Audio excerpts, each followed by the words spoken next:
모모 중독자라는 단어를 들으시면 어떠한 이미지가 떠오르시나요? 며칠 동안 외출하지 않고 컴퓨터만 하는 모습?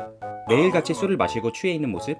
이들의 모습을 살펴보면 현재 하고 있는 일들이 즐거워서 한다기보다는 멈추지 못해 어쩔 수 없이 계속하고 있는 상태처럼 보이기도 합니다. 그리고 삶의 다른 영역들에 대해서는 무관심해 보이고 의욕도 없어 보이기도 하죠. 이들은 그런 행위들을 왜 자꾸 하는 것일까요? 실제로 즐겁기는 할까요? 흔히 의지의 문제야 라고 말하곤 하는데 과연 중독에 빠진 사람들은 의지가 부족한 사람들일까요? 아니면 중독에 빠져 의지를 잃어버리게 된 것일까요? 뇌과학적인 측면에서 중독이란 뇌 보상체계에 이상이 생긴 상태라고 이야기하고 있습니다. 욕망, 감정과 관련된 뇌 영역이 망가져 어떠한 활동을 할지 안 할지를 적절하게 판단하고 행동을 하지 못해 의지력을 발휘하기 힘든 상태가 되어버린 것이죠. 그렇다면 보상체계란 무엇인지, 뇌에 어떠한 이상이 발생하여 의지력을 발휘하기 힘든 상태가 된 것인지 하나씩 알아가 보도록 하겠습니다. 우선 내용을 이해하기 위해서는 도파민이라는 신경 전달 물질에 대해서 알고 계셔야 합니다. 도파민은 실행, 운동, 동기부여, 각성, 강화, 보상 등과 관련이 있는 신경 전달 물질로 중독과 가장 관련이 높은 신경 전달 물질입니다. 주로 복직피계 영역과 흑색질이라는 영역에 있는 신경세포들에서 분비됩니다.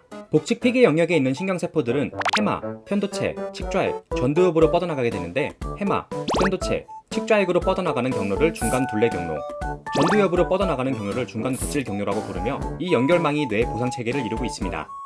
뇌 보상체계가 잘 작동하면 감정과 행동이 적절한 수준에서 이루어지게 됩니다. 예를 들어 음식을 먹기까지의 과정을 살펴보면 배가 고프다, 기분이 안 좋다, 무엇인가를 먹고 싶다, 음식을 찾아 먹는다, 기분이 좋아진다의 순서로 진행이 되는데 이 과정 역시 뇌의 중간 둘레 경로 및 중간 거칠 경로에서 도파민이 분비되면서 보상작용이 일어나기 때문에 가능한 일입니다. 하지만 보상체계가 고장나게 되면 감정, 쾌감, 의지의 영역들이 제대로 작동하지 않게 되며 중독, 우울증 등에 빠질 가능성이 높아지게 됩니다. 자, 이제 보상체계가 어떻게 발견되었는지 알아보도록 하겠습니다. 1954년 신경과학자 제임스 올즈, 피터 밀러가 쥐를 이용한 실험을 진행하게 됩니다. 이 실험에서 연구자들은 쥐의 뇌 측좌액 바로 옆 영역 깊숙이 전극을 심습니다.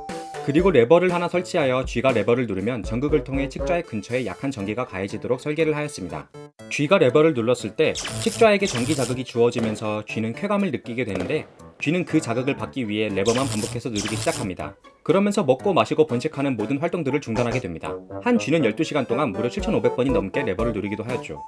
실험을 시작하고 며칠이 지나자 대부분의 쥐들이 탈수로 사망하게 됩니다. 쾌락에 중독되어 전기 자극 외에 다른 활동에 대한 의지를 모두 성실했기 때문입니다. 이 실험은 당시 연구진들에게 큰 의미를 가져다 주었습니다. 뇌 안에는 쾌감을 담당하는 뇌 영역이 있다는 것을 알게 되었고 이 영역이 과사용되었을 때에는 일상적인 것을 다 제쳐두고 쾌감에만 집중을 하게 되어 큰 문제가 발생할 수 있다는 것을 확인하게 된 것이죠. 이후 여러 실험을 통해 도파민이라는 신경 전달 물질이 이런 뇌 영역에서의 신호 전달과 관련이 있다는 것이 밝혀졌고 도파민 기량제를 투여했을 때 쥐들이 레버를 누르는 것을 멈춘다는 것도 관찰할 수 있었습니다. 이러한 실험들 덕분에 중독과 중독의 치료에 대해서 한 걸음 더 다가갈 수 있게 되었습니다. 쾌감은 왠지 마음속의 현상일 것 같은데 뇌의 영역이 담당하고 있다는 사실 흥미롭지 않으신가요? 이어지는 영상에서는 의존, 내성, 금단 등 중독에 대해서 조금 더 자세히 알아보고 중독의 치료 방향에 대해서도 다루어 보도록 하겠습니다.